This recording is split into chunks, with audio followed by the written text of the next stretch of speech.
welcome to the Charlotte Otremba Show. My name is Charlotte. I am so happy you're joining me.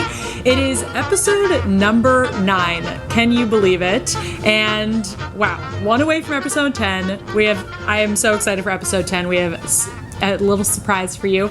But anyway, we're on episode 9 right now, so we're going to talk about episode 9. We are a few days away from Christmas. Crazy. And then the day after Christmas is Kwanzaa. I can't believe it is finally almost the end of 2020. Where did 2020 go? Oh yeah, to COVID. So I feel like we are all ready for a fresh new start in 2020. And also today is December 21st when you listen to this. So this is Saturn and Mars are the closest to Earth that they've ever been, and they're overlapping or something. So it's going to be like a really bright star in the sky. So check your sky tonight if you're listening today on Monday. And then it also means that if you're into astrology, apparently this means we're now starting the age of Aquarius, and I'm an Aquarius, so I mean, it's my time now. It's my time. It's for me. The age of Aquarius is for me. So to my fellow Aquarians, it is now our time to shine. And if anybody gives you any grief or shit about anything, you can just be like, I'm sorry, it's the age of Aquarius. What are you doing? I am a selfless human. It's the age of Aquarius. It's my time. Okay, for those of you watching, I would like to address the elephant in the room, or in this case, not room, because I am outside and not in my usual studio. And that is because I came down to sunny South Florida yesterday, and I'm staying with my parents who live down here now. I grew up in New York City, as you know, but my parents live down in Florida now, which is so nice. I can't tell you how nice it is to leave New York when it is snowy, gray, and freezing cold, and come down to a pleasant 72 degrees and sunny. Chef's kiss.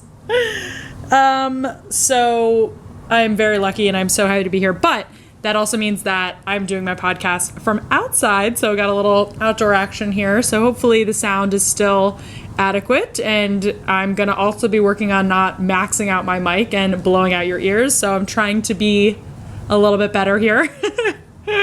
It's hard to think about all of these things at once. It's hard to do my job. I'm not kidding, this isn't a job. This is so fun. I'm so happy to share this time with you, so thank you for tuning in. And and I forgot to say, for those listening, not watching, I am wearing my Christmas cat dress. Hello, nothing says holiday magic like a pattern of many cats on a dress in a nice lightweight material. Finely made. No, but it's actually a really comfortable dress. I have to give Amazon credit here. I didn't even want to admit that I got this on Amazon, but I did. It was a must-have item. Must-have. So, anywho, got that on. I'm feeling ready. And, so we have Christmas coming up Friday. I think we're at the end of Hanukkah's, I believe. Happy Hanukkah to those who celebrate. Happy almost Christmas to those who celebrate. Happy almost Kwanzaa to those who celebrate. It's really just a big bummer that all of the holidays, including New Year's coming up, all fall on like Friday and Saturday this year. Like of all years. Like nobody's traveling or going out. Doesn't really matter. Would have been a great year for a Wednesday New Year's, but nope. Got Saturday. Is it? Wait, let me double check this. Yep. New Year's Eve on Thursday.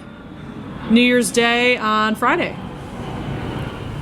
Would have been a great long weekend time. if you were, you know, able to travel. So there's that. But no matter. I think what's been nice, I was talking to, I forget who I was talking to about this. Just the one good thing that has come out of 2020 is that it has forced us all to be more intentional in our relationships and which relationships we're gonna keep up with and which relationships, you know, maybe were more shallow than we realized, you know? And that's always good to have a nice little reset like that. Anyway. Okay. Well, wanted to talk about, before we start anything else, I don't know if any of you have been following this Erika Jayne and Tom Girardi drama. And even if you don't watch The Real Housewives, this is some juicy situational drama. So basically, if you are not familiar, or even if you are, need a refresher, let me fill you in.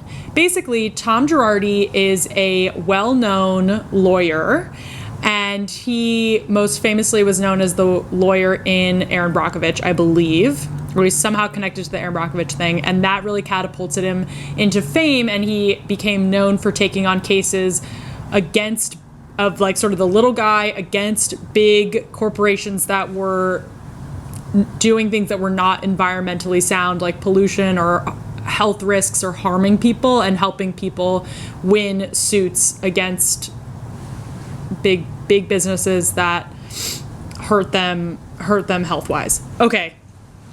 Made millions this way and took big risks and whole nine. Okay, he is now 81 or 82. When he was 60, he met Erika Jayne. I forget her. Erika Jayne's her stage name. She's now known as Erika Girardi. Forget what her maiden name is. Okay, she met Erika as she was a waitress at 20-something, I believe 26 or 27, working as a waitress in a restaurant in the Los Angeles or Beverly Hills area. They get married with that age difference, and fast forward to the mid 2000s, mid 2000s would be like 2050. Fast forward to like 2010-ish, or maybe earlier, she decides that she wants to return to her dream of being a singer, performer, dancer, and Tom helps fund that and obviously provides support, and she does get some dance hits. Now, and then was going to maybe give that up, but then gets an offer from Real Housewives of Beverly Hills and decides to take that opportunity. And part of that was the producers liked the idea that she was also pursuing this career in music, and her alter ego is very sort of like, you know, risque, dance, badass, and, you know, he is a buttoned up lawyer. Now we're at 2020, and she tries to slide under the radar, and on election day files for divorce from Tom Girardi. Erika does. Now, then it comes out that she filed for divorce from him, and then it comes out that there are all these lawsuits against Tom Girardi for like unpaid, for not paying some of his clients fully. Right? Okay, so like whatever the whoever his client was, like, won X amount of money from this suit that they won, and then Tom would take part of that cut and then the rest would go to the victims. Apparently the victims were not getting the money that they were owed. They only got like a quarter or half of it or something crazy. So the rest was going to him. Okay, now then everybody said, oh, this is a sham divorce. They're just using this sham divorce so that he can hide his assets under Erika's name and they're really still going to be married, but this way, like, all the lawsuits will be dropped against him, and he won't have to pay all of these people that he apparently owes money to. Well, then Erika's team starts fighting that, and it comes out that apparently there were, like, affairs, and that he had an affair with multiple people, including a justice, like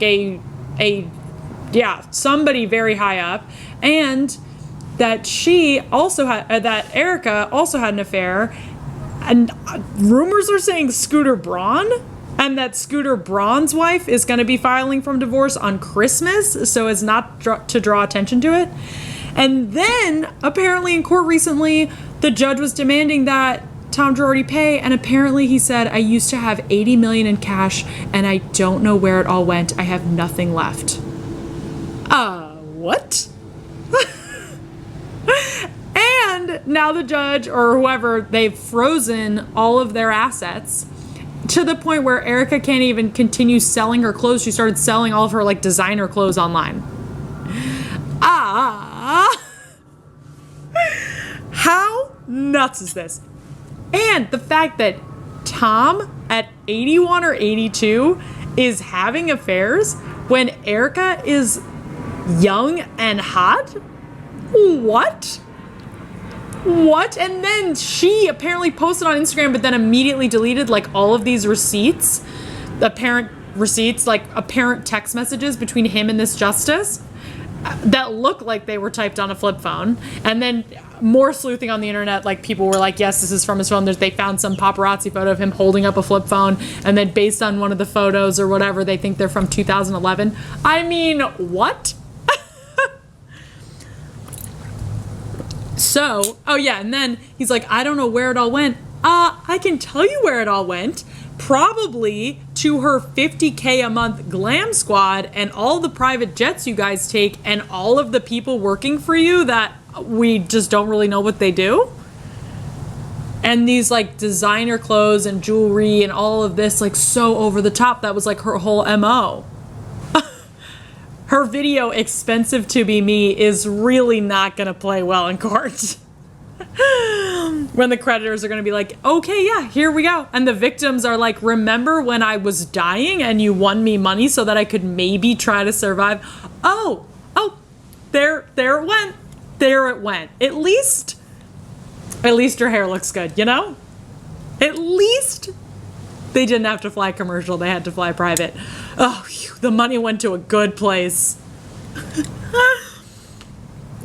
I mean, wow, what drama.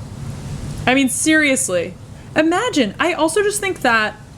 So then I was also reading... So basically this whole LA Times article really dove deep.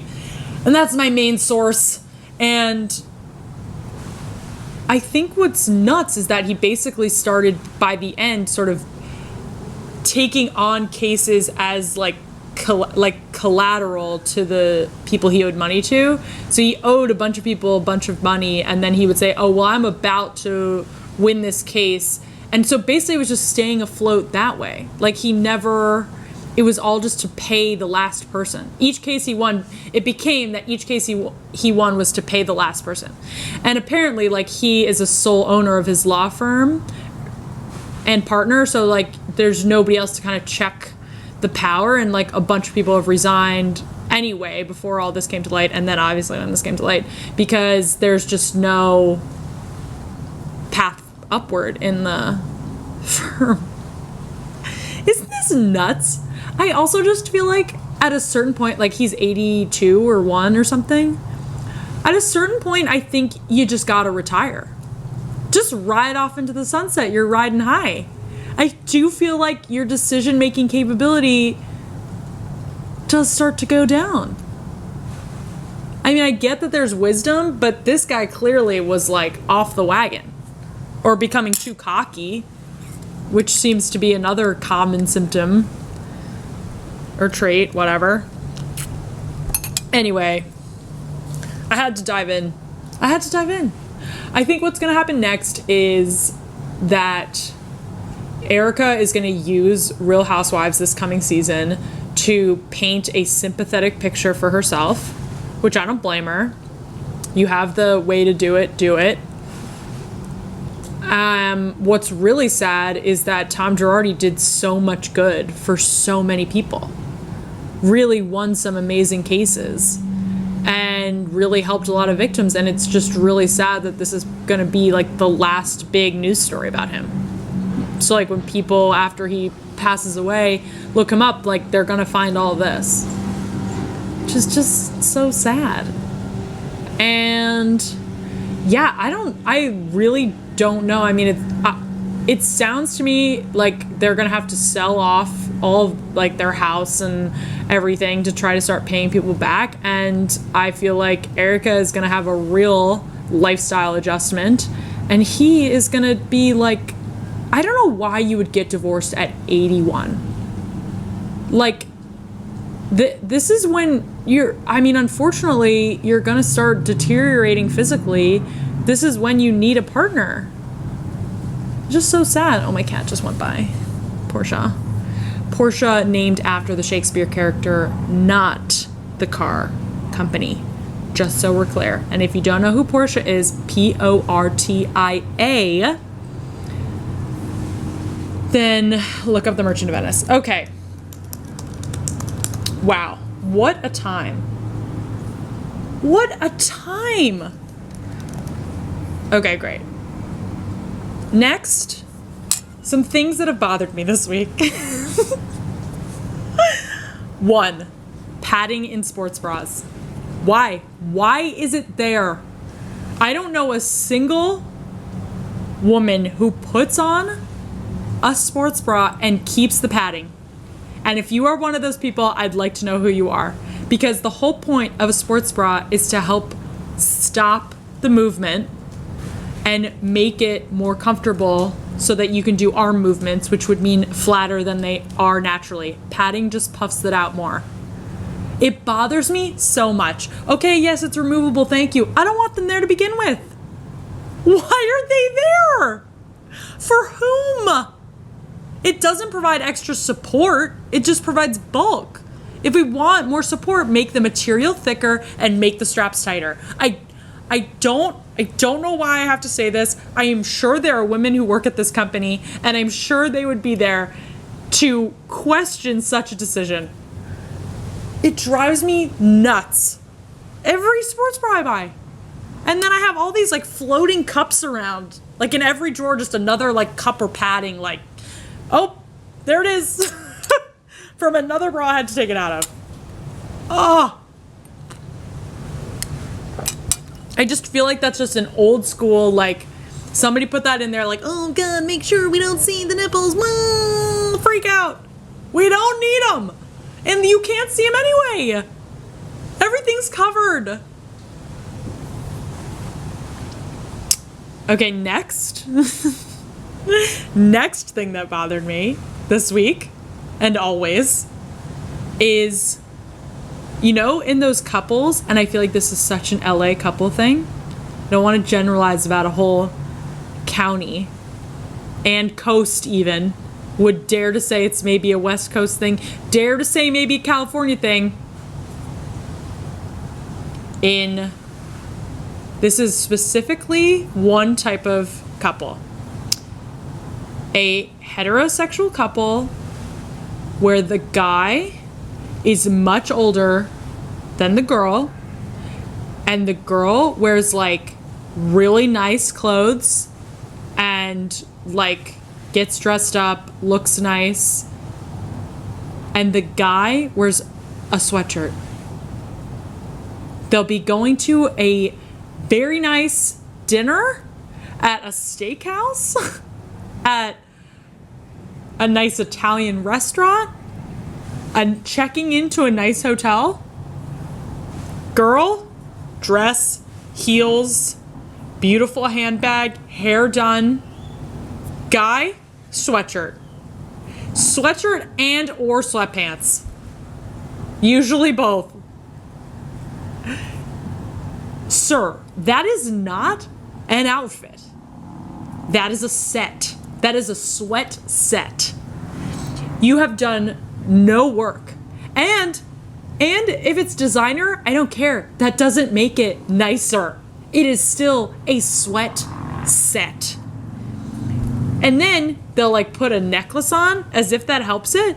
You are going to dinner, sir. Read the room here. And I just feel like if I were in that relationship and I got all dressed up to like look nice, the fact that my partner would put on something like that takes 2 seconds, you don't even have to do work. It's already folded. Oh, there they go. They're the same color. Put them on. And it's not even nice material it's so disrespectful to me. I would be so pissed. I'd be like, you can put some effort in. Oh my God, bothers me so much. You know you've seen these people too. They're like all over. Like, why? I'm okay with the sweat set, whatever. We talked about it already. Fine. A daytime, fine. Dinner? A nice dinner? No. And I think your gauge should be the people that do it are like celebrities who do it are 3 that come to mind for me are Kanye West, Justin Bieber, and Scott Disick. And are these really like our go-to? Oh, yes. Good, respectable people. Oh my God, just drives me insane.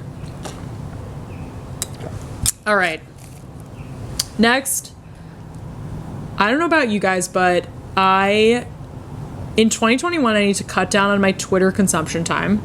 I can't even say that I'm like making TikToks. I am purely like that lurker who has a few videos, follow me, has a few videos, but then spends all of this time watching everybody else's TikToks. And to the point where I'm just like scrolling through my feed and then your feed starts to morph into this dark web. I started getting videos on my For Your page or whatever that were like, let me tell you about the murder of Tara Hempstead. I used to always be able to watch true crime, but this murder kept me up at night.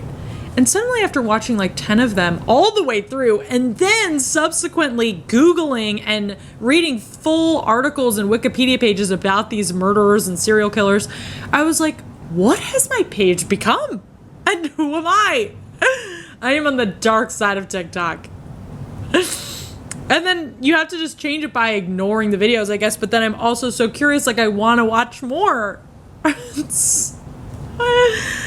And then there are sometimes like, are there ever times where you're watching, you know, you sort of like space out and don't realize you've watched so many videos and then you sort of space back in and you're like, who the fuck are these people? I know all about this random stranger on the internet because I've watched like 10 of their videos in a row and they've told me personal information about themselves. I feel like I know them and then I'm like, I do not know this person. Worse, if I saw them in real life, I probably wouldn't even know and or would certainly not speak to them because I'd be like, this is weird. I saw them on the internet. I saw them do videos about murderers. I can't speak to this person. What does it say about me? Anyway. All right. Wow. So far, we've had a really great episode, guys, don't you think? We've talked about Tom and Erika Girardi. We've talked about padding and sports bras. We've talked about guys who wear freaking sweatshirts while their girlfriends dress up. Oh, and okay, another thing that bothered me this week, my last thing. Is everything NextGen now? Have you guys noticed this? I feel like now every brand, center, whatever has NextGen in it. Like I saw Golf Place, NextGen Golf. I saw like health and wellness companies like always have NextGen this, NextGen that. I mean, NextGen means next generation. There's no way each one of these places have technology so advanced that they are next generation. Surely this is really the same, but a little bit spruced up as the one before. You are not next gen, you are current gen with a remodel. That is not next gen, that is spruced up gen.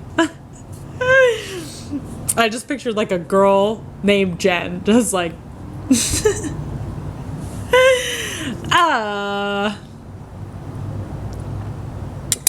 all right, recommendations.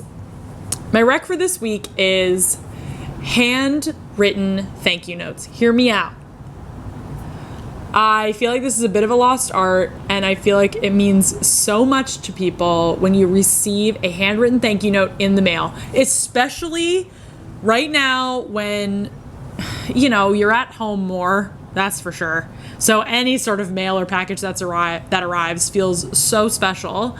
And also it just feels, and now when it's like is so easy to text or email or message or DM, whatever, this feels old-fashioned in a really good way, you know? And it feels really thoughtful, like you know that it took extra effort to write it out on paper and put it in an envelope and a stamp and drop it in the mailbox. I think it's just really nice. And it feels even better selfishly. It just feels so good when you're doing it. You know, you feel like you're really thanking the person. You're not sort of half-assing it, and you feel better. You feel like a better version of yourself. You feel like next gen you. You are next gen you when you write a thank you note. And what's great now is that you can find, another fun tip, you can usually find discounted stationery. So it makes it easier if you just have some stationery on hand, you know, box, and it's just a matching card and envelope. You can usually find discounted ones at like Marshall's or TJ Maxx, and honestly, I feel like sometimes thrift stores or Goodwill or things like that, sometimes they'll have nice stationery there. You have to obviously pick around. I couldn't guarantee that, but I've seen it before. So, or just go to your local boutique, and that's really nice. You can shop local, and local boutiques like gift shops and stuff, they will always have nice stationery on hand, and it's so nice. I promise. Okay, it's time for advice. Yay!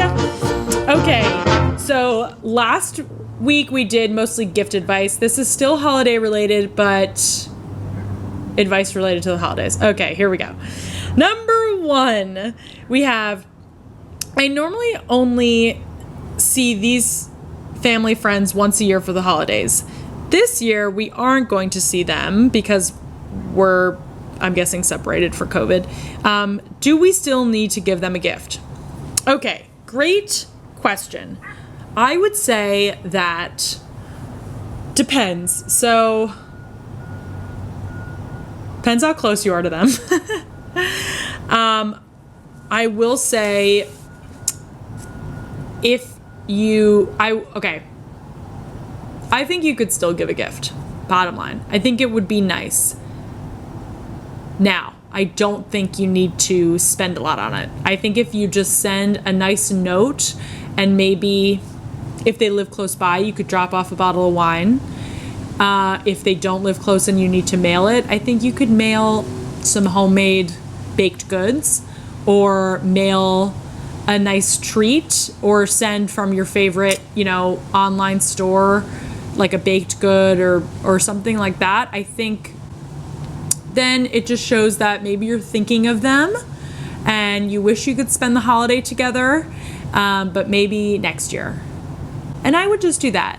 If you don't feel like you're that close with them and you don't really feel like sending a gift, I would send them a nice note or text message. Even if it's not a gift, send them some reminder that you're thinking about them. Don't go totally radio silent. Whether or not you send a gift is up to you, I'd say. Okay, number 2. I'm back in my hometown for the holidays. My friends have varying levels of comfort with the pandemic, and some have invited me out to bars. How do I respond that I'm not comfortable with that? Whew, another great question, and I'm sure people probably had to deal with this over Thanksgiving as well. I would say it's just best to be honest. I think everybody right now is aware and okay with the fact that everybody has varying levels of comfort. I mean, just like you said. And if you're not comfortable, I mean, don't say I'm not comfortable with that exactly, because you don't want to come off as like holier than thou. But I do think you can say, hey, you know, we're just being extra cautious this year with my family. So would you be okay with maybe a socially distanced drink outside, or can we get a Zoom happy hour on the books because I miss you? Done and done. And a bonus about this year is that if you don't want to see somebody, you can just blame it on COVID. And you don't even need to reschedule. You can just be like, so sorry. Can't make it this year, we're being extra cautious. XOXO Gossip Girl.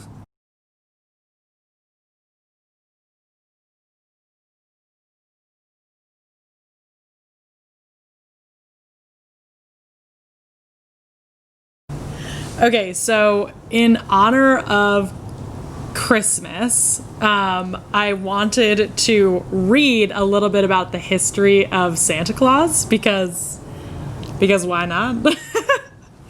And I was kind of curious because, okay, if you just think about like if you are Christian, some kind of Christian or Catholic, like, I don't know, went to church once, had a friend who did. I was raised Catholic, and so, I mean, like, not super seriously, but we always knew, like, even if we didn't go to church all year, you know, you showed up on Christmas or Christmas Eve to, like, remind everybody that you tried. So, you kind of, like, learn as a kid, if you go to church or, like, CCD or some sort of religious education, you do a pageant, and you, like, do the story of Christmas, which is basically like that baby Jesus, you know, Mary got pregnant magically, and, you know, she didn't have anywhere to give birth, and so she goes to a manger. Okay, in Bethlehem. Okay, now then, side note, there's also this nice jolly man named Santa Claus who will give you gifts. How he's connected to Jesus Christ, we'll never know. Certainly I do not know. And oh, don't worry, not only is he not related to Jesus, to Mary, to Joseph, to anybody in the Bible, he only comes once a year, and it's on Christmas, and he'll bring you a gift, but only if you're good. But if you're naughty, yes, naughty is the word, you will get coal instead, or just no gifts at all, so you better be nice. Oh, and it's going to be really confusing because you're going to only hear songs about Santa Claus, including one that sounds sort of sexual, asking Santa for, you know, favors, kind of. And then another one where you saw mommy kissing Santa Claus. But wait, isn't Christmas about Jesus being born? How did this happen? I was curious. So I looked it up, and don't worry, no sort of hard-hitting journalism here, but I did some light reading, and I thought we could learn together about where the heck Santa Claus came from and why we worship him every year, because he could bring you gifts. And also, I'd be so curious to know what the average age is for kids that stop believing in Santa Claus, because I always wondered, I feel like mine could have been later, but then there's always that rat in school that's like, oh, well, you know Santa Claus isn't real, right? And I remember who the rat is for me. I won't say her name because don't want to call her out like that, but you ruined my childhood. Don't worry, I'll remember you forever. Okay. Origins. Early representations of the gift giver from church history and folklore, notably Saint Nicholas, sounds familiar, merged with the English character Father Christmas, never heard of him, to create the mythical character known to the rest of the English-speaking world as Santa Claus, a phonetic deprivation of Sinterklaas, don't know if I'm saying that right, in Dutch. In the English and later British colonies of North America, and later in the United States, British and Dutch versions of the gift giver merged further. For example, in Washington Irving's History of New York, published in 1809, Sinterklaas was anglicized into Santa Claus, a name first used in the U.S. press in 1773, but lost his bishop's apparel and was at first pictured as a thick-bellied Dutch sailor with a pipe in a winter green coat. Nice. Irving's book was a parody of the Dutch culture of New York, and much of this portrait is his joking invention.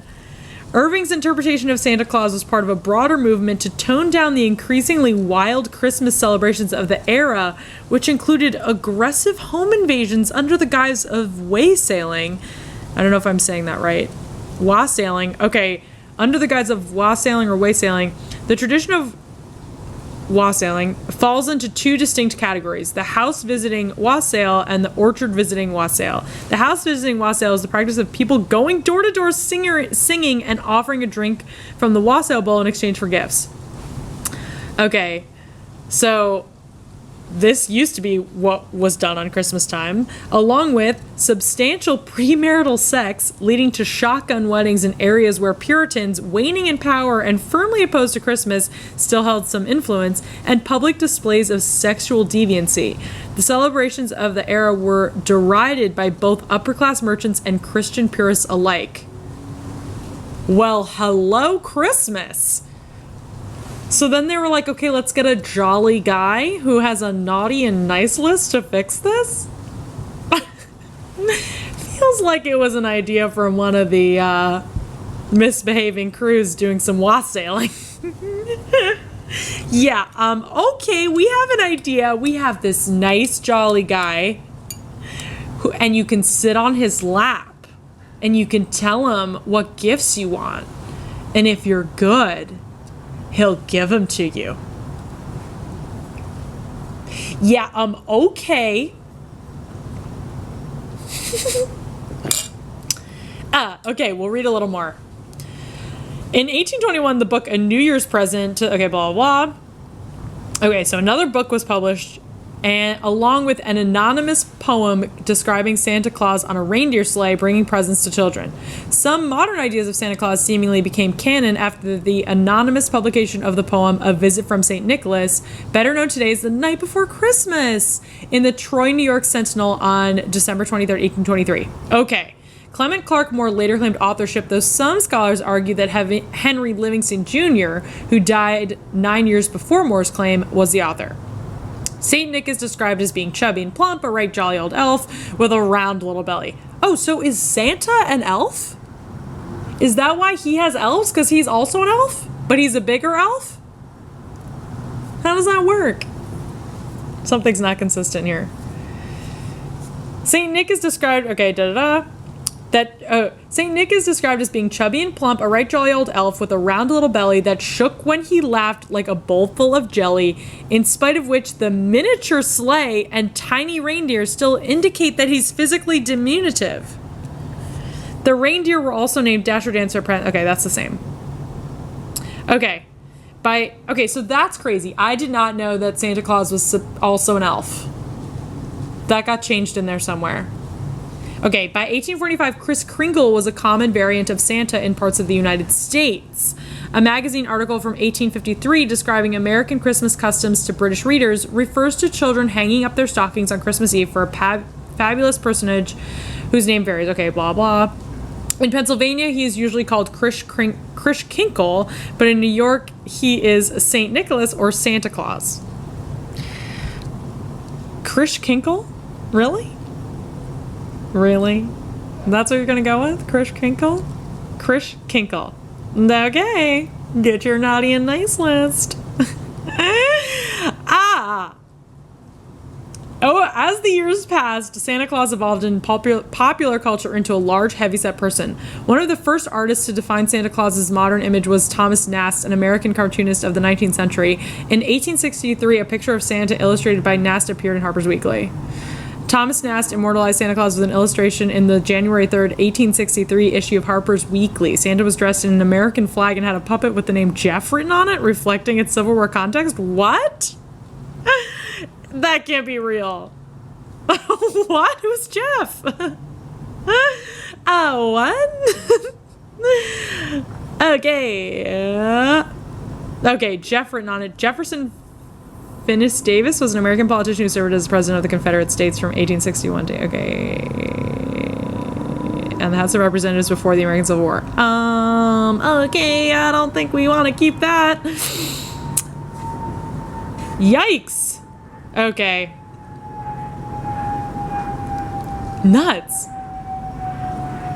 Okay, so then there's some more publications, including a quote from a boy from Colorado writing to the children's magazine The Nursery in late 1874 that said, "If we did not live so very far from the North Pole, I should ask Santa Claus to bring me a donkey." What a good kid. He's not like, "I need a pony." He's like, "I want an ass."